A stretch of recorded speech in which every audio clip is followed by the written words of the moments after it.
This is the Artist Entrepreneur Podcast. We are your hosts, Amanda Ritchie, Noah Dock, and me, Kerry Wee. We're three artists brought together by the love of circus and dance. Amanda from the world of Cirque du Soleil as an aerial soloist. Noah, our academic, and me from the commercial dance world. This is one of the greatest jobs in the world, but it comes with uncertainty. Each episode contains insight on how to pursue art-based businesses. We'll have a variety of guests and have lively weekly Discord. Tune in every week to hear our perspectives on the minefield that is the artist's way of life.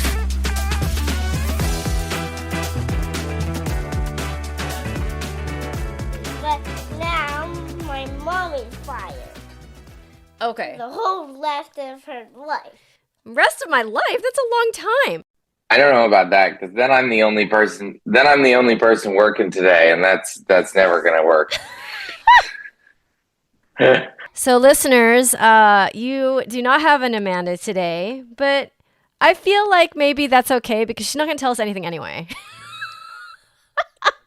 That's true.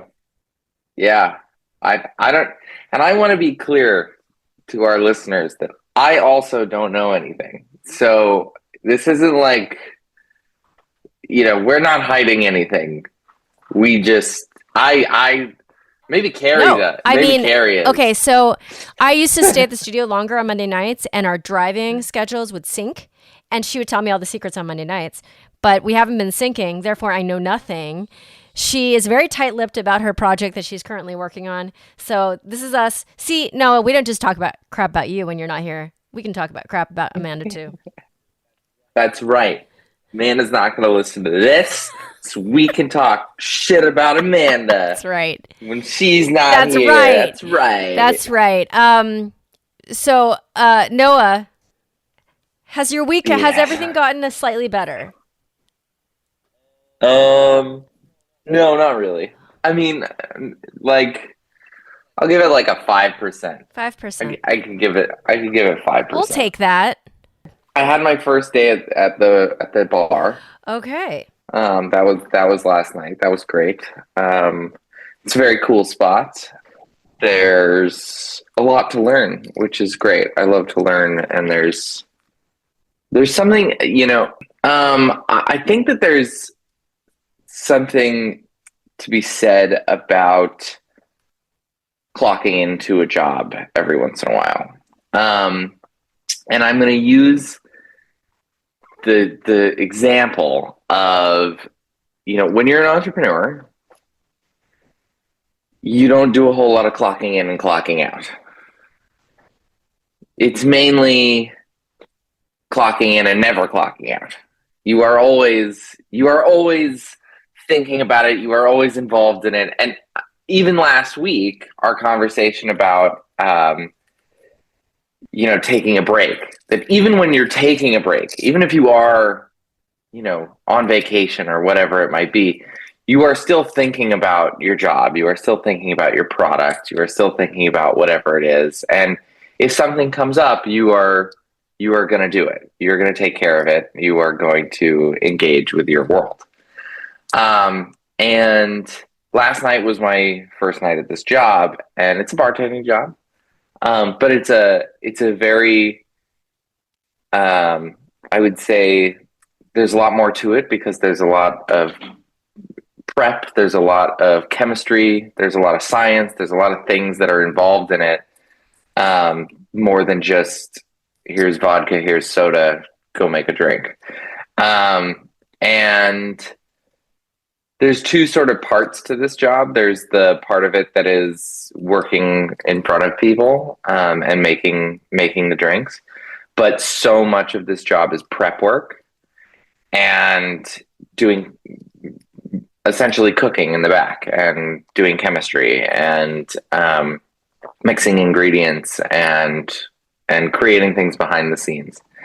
And there's something about that sometimes to me that I really love. It's that idea that I could just clock in, put my head down, and do chemistry or do this work for however many hours, 6 hours. I'm just going to be in the back, and I'm going to mix ingredients, and I'm going to, I'm gonna clarify cocktails, or I'm gonna infuse things, or I'm gonna whatever it is.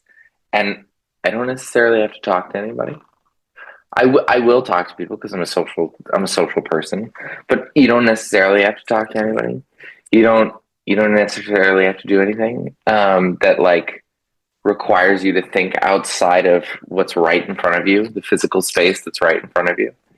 And when you're done, you clock out and you don't bring it home. You don't have to. I'm bringing a little bit home right now because I need to learn the recipes and I need to practice some skills and things like that. So like I'm bringing a little bit home, but once we're in the swing of things, it's, you clock in, you're there, you do the job, you clock out, you leave, and it stays there. And that's something that you don't often experience as an entrepreneur. I mean, to me, that sounds kind of cool and relaxing, to be honest. For right now, that's what it sounds like. And I know that's not always the case, but like, is that what it felt like? Is that what it felt like to you?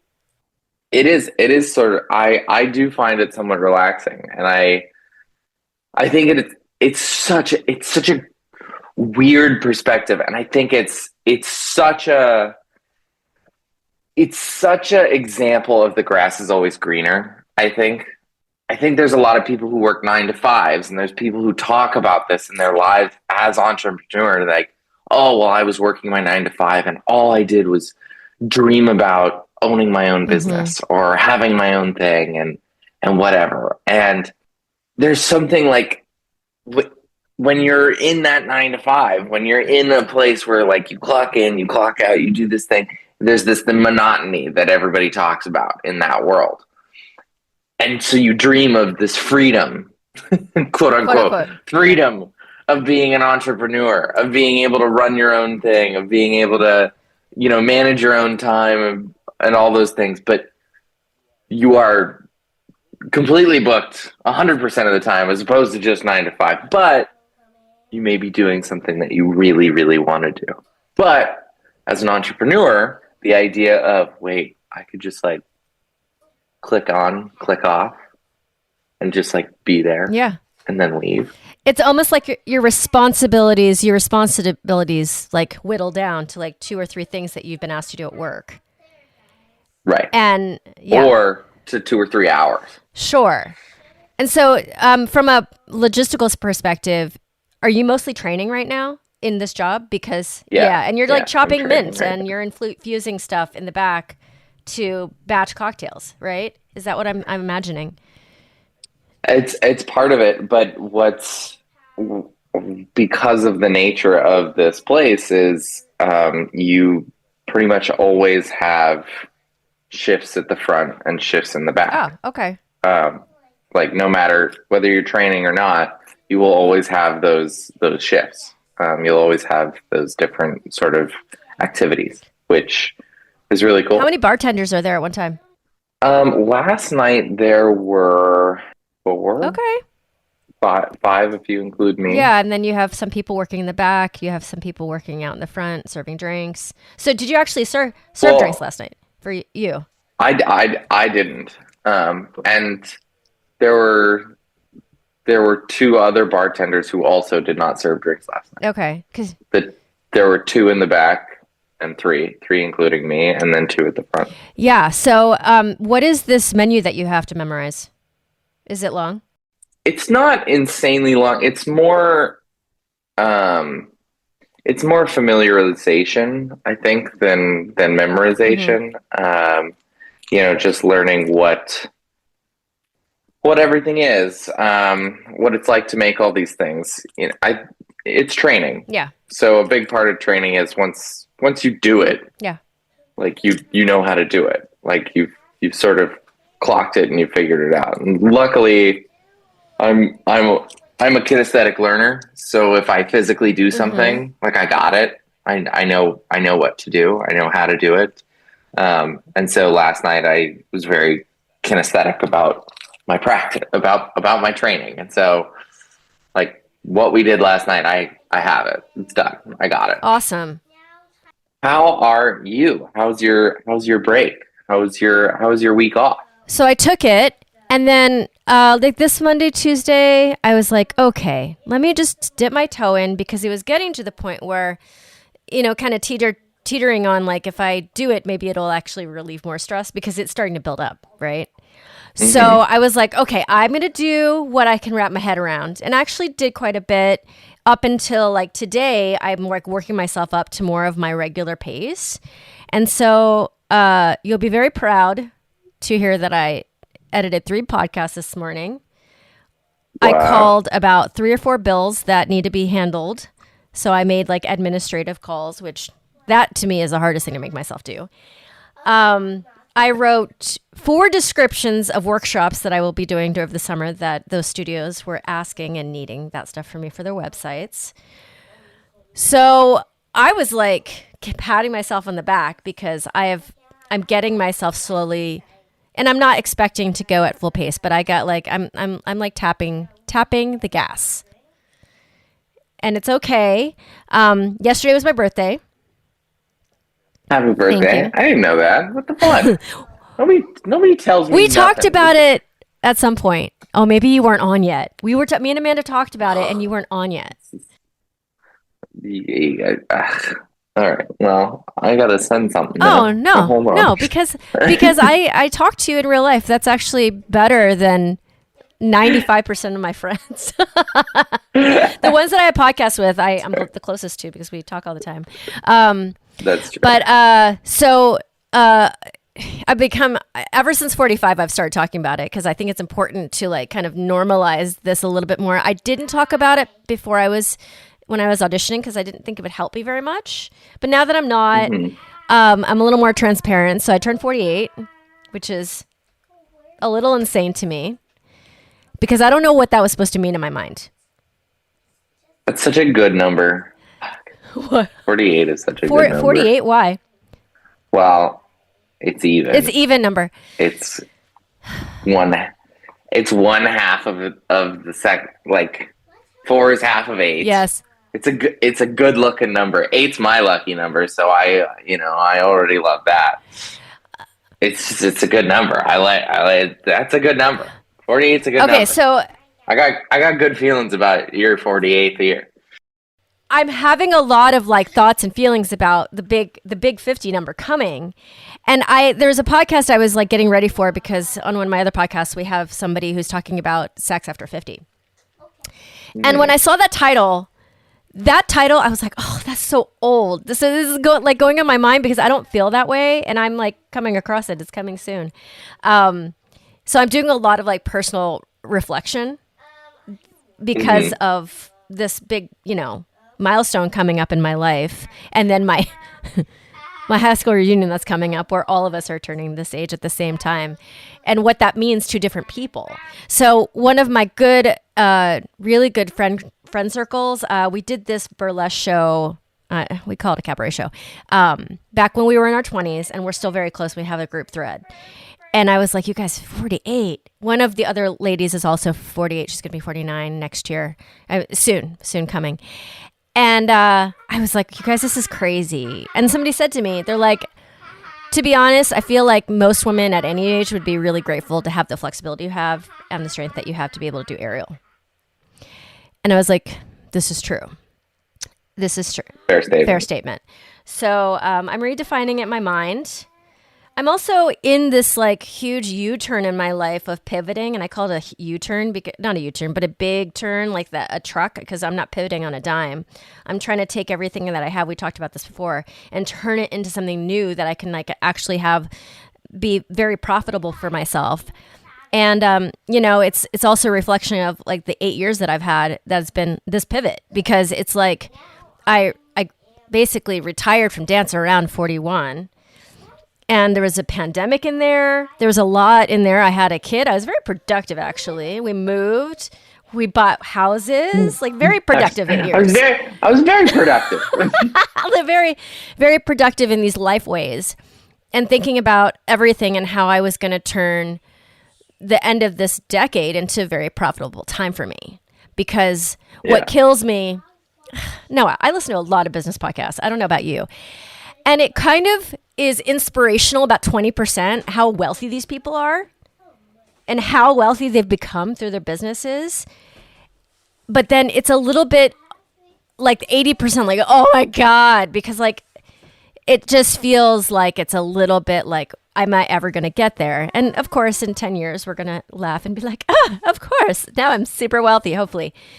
But this has been a very interesting time. And the story you just brought up about clocking into work, making some dough, and then leaving without thinking about it, it seems a little romanticized to me. Because I've spent all week boiled down to self-talking myself into getting back, getting my engine revved up again. And it's very challenging. It's possible, and I've done it a little bit. I don't know. What are your thoughts on my process here? No, Doc. I'm relating a little bit to the getting the engine revved up again. And I can say why, because part of, as my father would say, part of life's rich pageant. Oh, that's a nice little phrase. Yeah, that is my father's phrase, life's rich pageant. Part of life's rich pageant is that there's always going to be something, right? It's never going to work out exactly the way that you hoped. And so my part of life's rich pageant this week was, yes, I started this job. I'm looking forward to it. There's a lot of really good things about it. It's exactly the kind of bar that I'd like to work at. It's exactly the kind of skills that I'd like to learn and add to my repertoire. And it's a clock in, clock out kind of experience. The unfortunate part of this is that I don't think it's going to pay as well as I would like it to. Okay. Are you getting a small hourly and then tips? Yeah. And I think I had an expectation what I thought it was going to be, and it's not going to be that. And that's a bummer. That sucks, right? This idea that I was going to be able to have this job, be able to help me pay my bills, and focus on red flags or focus on on that project is sort of not in the cards. And so I spent my week sort of going, all right, I have this job. I'm going to have a little bit of income coming from over here. I have a little bit of income coming from my marketing stuff. I got a little bit of income coming from over here. My goal was I could have a job. I could clock in, clock out. I could make some money. I could focus on the things that might not be making me money right now, but can make me money further down the line. And that's not exactly going to be the case. So I need to reevaluate. I need to continue to apply for some other jobs. I need to continue to grow some other entrepreneurial things, either get some more social media clients, use this private cocktail thing that I've done at my house as a stepping off point to do some private events, maybe, things like that. So much like putting your foot back on the gas or reevaluating or, getting the engine restarted to a certain extent. I did the same, and I sort of just locked in this week, and I redid my website so that I could restart that machine. So I could restart that, like, okay, we need to utilize these tools to make some more money in different places. We're going to revamp this so we can send it to the right people so that we can start to generate some income from these other places. And to think about it that way, to just go, okay, this is the situation. This is the way it is. We gotta retool. We gotta revamp. We gotta re-engage a little bit, and that's what we're gonna do. By the way, listeners, what you did not see is Noah's gestural hand choreography that he was doing while he was talking. I don't think you noticed it, Noah, as you're talking, but you're using your hands a lot. Bean now put on a different dress, probably for you. Yeah, because Bean, it looks great. It's got a very Elsa Frozen vibe. Yes, Bean, good job. It's actually it's got mermaid scales. Okay, he says it looks great, Bean. Got it. I'm a mermaid. You are a mermaid. Yeah, so in your mind, switching from this job was going to solve my problem to it's only going to solve partial of the problem. Right. So let me ask you a logistical question. Do you guys pull tips? Oh, no, I'm sure we pulled it. Okay. So even if you become like bartender extraordinaire, you don't think you're going to be able to like make that type of money there? I just don't think it's that kind of place. Yeah, okay. Yeah. That's just my understanding. Which, listen, it's not the end of the world. It's not a bad thing. It's just the way that it is. You know, it's not one of those bars that you go to where there's people huddled around the counter and there's 25 people trying to get the attention of the bartender. It's just not one of those places. Right. It's all, okay. And it's just yeah. As all things, as life's rich pageant, you take it as it comes. You're also not in charge of the marketing of the place, so it's not like you can control. I'm in charge. All those things. I'm in charge of nothing. Right, which is the point. I love that your friends said, "Kerry, you're 48 and you still rocking aerial and you're still doing all these things," and you know. I think that okay, I'm 30. I get it. If I say I'm 30, Kerry goes, "You're so young. You got no problems. No, you got nothing I've never said that to you, by the way. Here." Because I felt like I had just a stack full of Mommy. things at that age. Oh my God, Noah. Fair. I have to say between 28 and 32 was when I was having the most difficult time in my life when it came to like me, like the inside of me. No, I think that like 20s, 30s, oh my God. Like I had a Nightmare. Yeah, nightmare. I don't know how to stop this. You don't know how to stop it? No. Just click the button on the outside. Where? There you go. I love how well that worked. You don't know how to stop it. 20s, 30s, nightmare. Phone rings. You don't know how to stop it? That's right. I don't know how to stop it. I don't know how to stop anything. There's nothing stopping anything. There's nothing stopping. I mean, I had an early career, so all that hardness of my first career was at that time. Yeah. So no, I that's a whole other conversation. I won't ever say that to somebody younger, because whatever they're going through feels like what they're going through, and what I'm going through now feels like what I'm going through now. So it's like, oh my God, two things on the age thing. Bean, I think, somehow recognizes that her friends' parents are not my age, because her friends' parents are in their 20s and 30s, probably.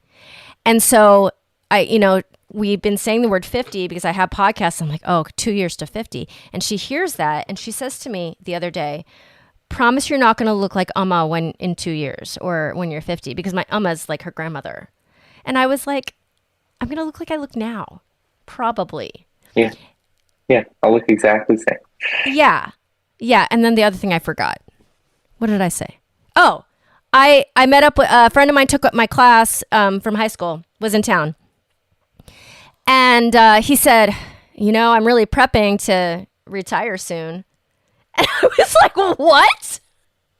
What?" He's like, "I want to retire when I'm 55. I was like, "Oh my God." And this is what happens when you start building your 401k and you're in a corporate job since the age of 20.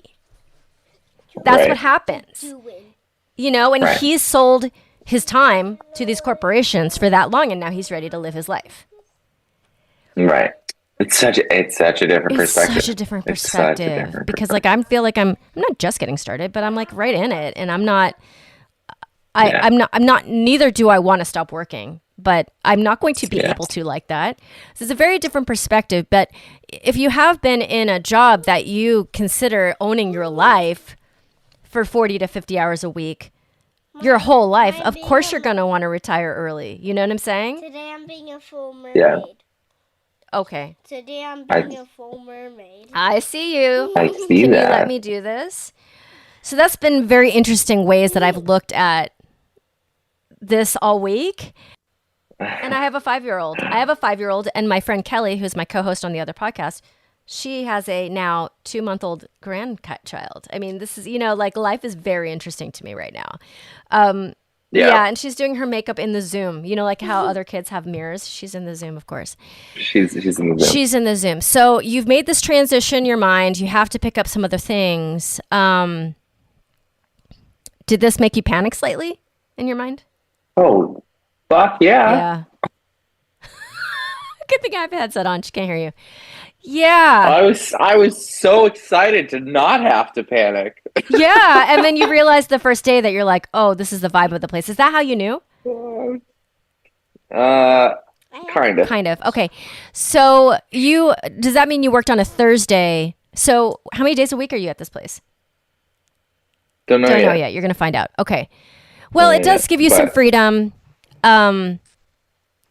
Yeah. I mean, this whole like having things in place to make money while you're sleeping is the point, right?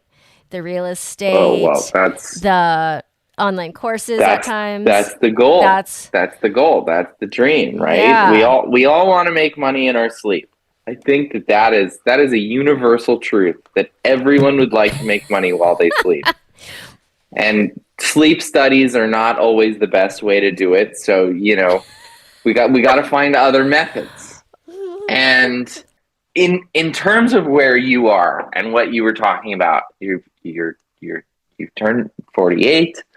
You have all of these projects. You have your teaching. You have your courses. You have real estate. You have all these different pieces. And some of them are make money while you sleep. Like some of them are make money while you sleep. And some of them are not make money while you sleep.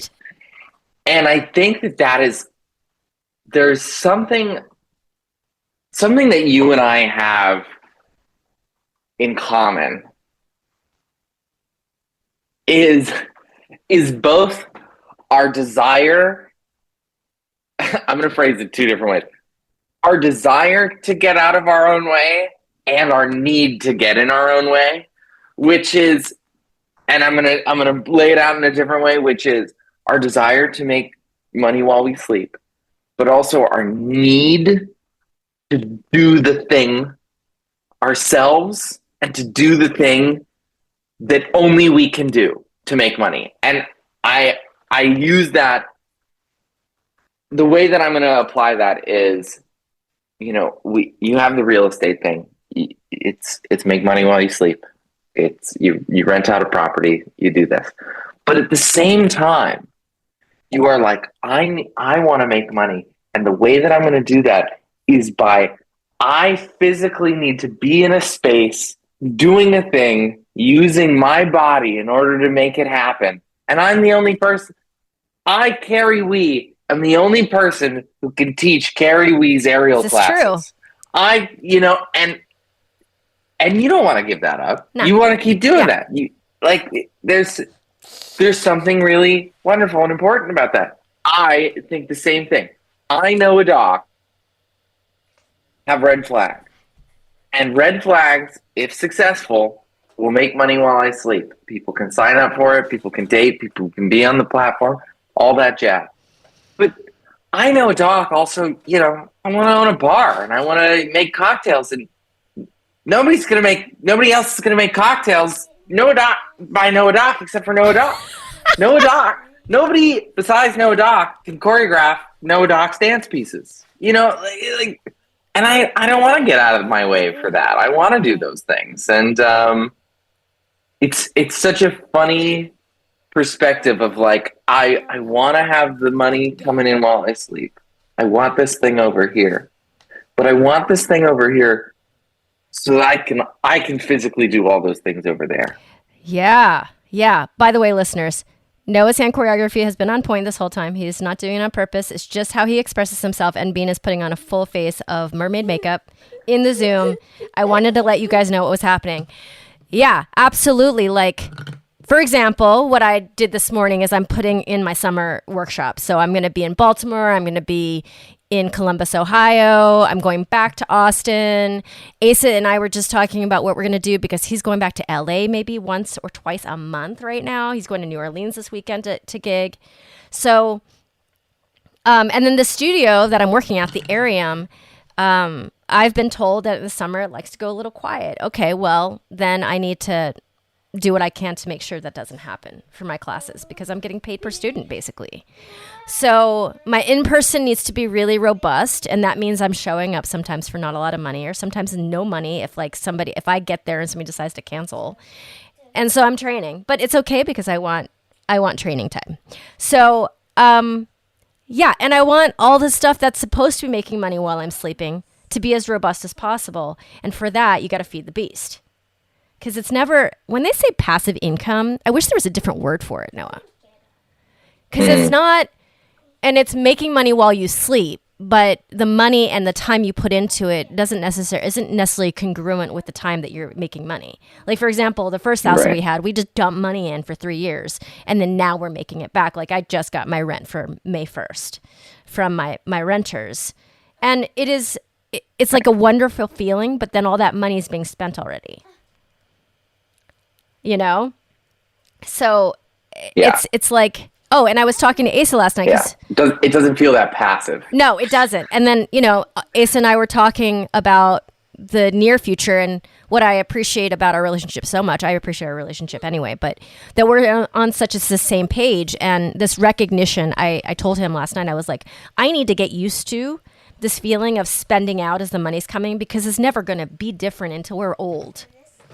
Like, the moment we get like the basement taken care of in Delaware, the windows have to be replaced.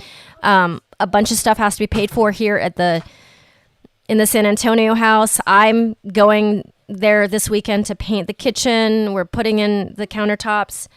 The moment we have all that stuff paid for, we're going to turn around and buy a tiny house, a free prefab house for the Delaware land that we have out there, and we're going to have to pay for plumbing to get put in, for electric to be put in, and to somehow make it livable so that we can, I don't know, rent it in a year from now. I like to say, what was I doing last year at this time, just to kind of have a marker of like how my year has gone. And Noah, I was painting the kitchen in Delaware. I was renovating the kitchen there. So we have come a long way, but it doesn't always feel like it because it's like time moves fast, but like my goals, I just can't get to them fast enough sometimes.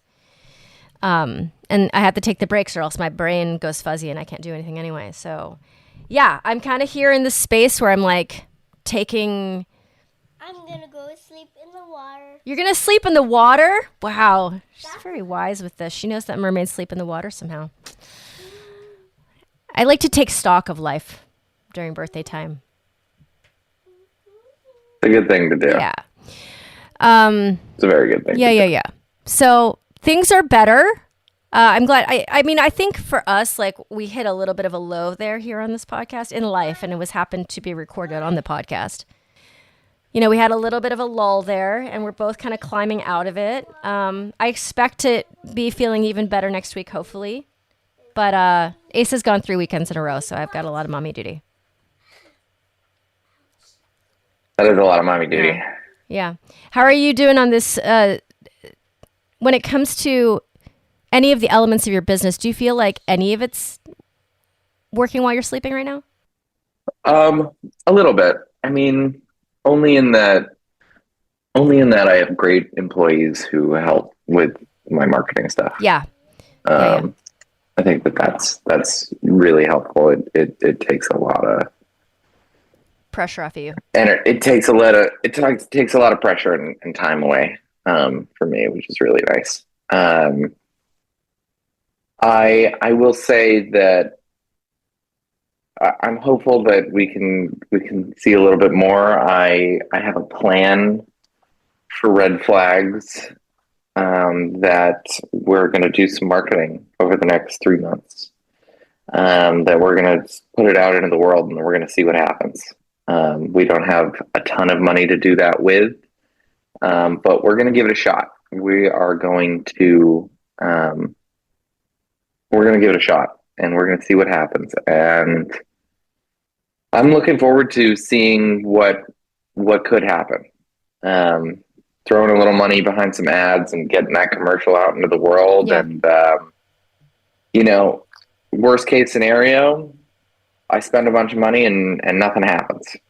And best case scenario, I get real users and people are starting to use the app. Yeah. And it's going to happen. And I think that's what's going to happen. I'm pretty sure that's what's going to happen. I am too. That would be insanely exciting. And that's what I'm looking at over the next 3 months. And part of that, to a certain extent, is things happening while I sleep, because it's marketing budget, it's ads, it's, pushing people towards what I'm doing. And part of it is writing emails and getting out on the street and throwing events and having people engaged with. So there's a little bit of both, right? And we're gonna see what happens with it. But I'm hopeful. I'm looking forward to it. And yeah. I think everyone who's an entrepreneur should have a portion of their business in a subscription model. I really do. I only have one portion of my business in a subscription model, and that's for my virtual classes. But that money's coming in regardless. And it does take a lot of upkeep for my model. For example, I have to show up for those classes. And if they don't show up for me, then I get some night off or something, but I show up for them all the time. Womack and Bowman, my old boss, they have a subscription model. It's called Silk Stars, and they have to be producing these videos every single month, and they don't have a break from it.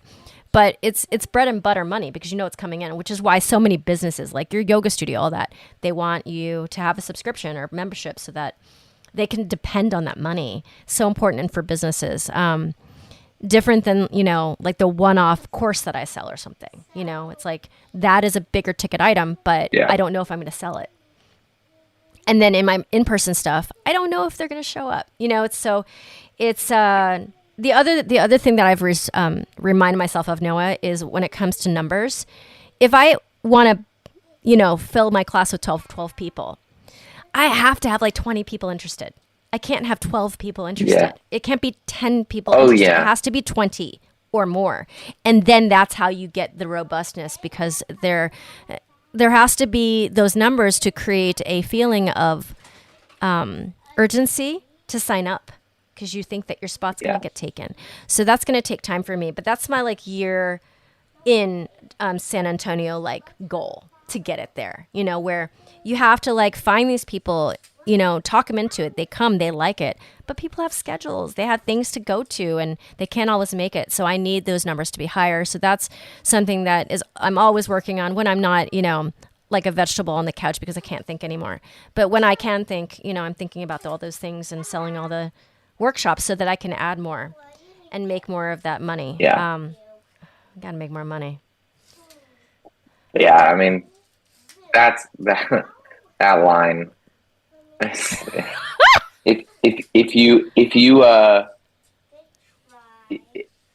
if you need 12 people in the class, you got to tell 60 people about it. Yeah. And you got to convince them that it's going to change their life in some very meaningful way. And it's possible, because what we do is that exciting and it's that cool. But, also some of my students who are regulars, I ask them, what do their friends think? They're they think I'm crazy. I'm we got to switch that a little bit. We got to slowly turn that bus around, because it's not crazy. It can be it for anybody. People ask me all the time. They're like, can I do it? Of course. I'm like, of course you can do it. Yeah. Oh, yeah. I mean, convincing people to do aerial is fucking... Yeah, it's interesting. It's almost impossible. It's interesting. No, I'm so glad that you're here with me today, because Amanda sure isn't. Yeah, Amanda, who's not listening to this podcast. She might. I think she listens more than you do. Right. Okay, Amanda, if you listen to this podcast, the secret word is porcupine. And if you show up to our next podcast and you say the word porcupine, I love that you just plucked that out of the air, by the way. I probably won't remember that that's the secret word, but if you do say that word and I do remember, I'll be like, shit, she listened. Well, I'll remember no matter what, because it's a very unique word to pluck out of the air. Noah Doc. Yeah. But I'll be like, why did she say porcupine? I'll be like, because we baited her. Yeah. All right, Noah, have a great time at the bar. Have a great time on your weekend. No, say bye. Thanks, you too. Happy birthday. Bye. Thank you so much for tuning in. You can find Amanda Ritchie at Grounded in Flight on Instagram and at Noah Doc on Instagram, as well as Red Flags app. And me, Kerry Wee, you can find at wrapyourheadaroundsilks.com. Thank you so much for being here. We appreciate you. We have so much more coming at you, including guests that are in this art world, that are blazing their way through new businesses, and just more banter from us. Thank you for listening. This is The Artist Entrepreneur.